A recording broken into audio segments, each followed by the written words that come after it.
রুক্মিণীর চোখে প্রথম যেদিন ধরা দিলেন ব্রজের রাধা, রাজসিংহাসনের গৌরব সেদিন নতমুখে হার মানা সাধা।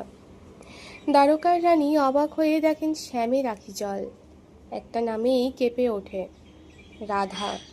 বলে নীলকমল।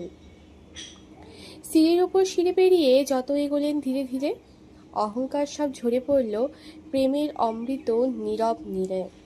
তারপর যখন সামনে এলেন শ্রী রাধিকার ঐশ্বর্য রূপ, চাঁদের আলো ম্লান হয়ে গেল, থেমে গেল সব ভাষার ধূপ। ফিরে এসে রুক্মিণী কাঁদেন, প্রভু এ কেমন প্রেমের ধারা, আমার সব গর্ব ক্ষুদ্র আজ, রাধার প্রেমে জগৎ হারা। শ্যাম তখন মৃদু হেসে বললেন অতি গোপন কথা, আমি কোথায় দূরে আছি, আমি আছি শুধুই রাধা।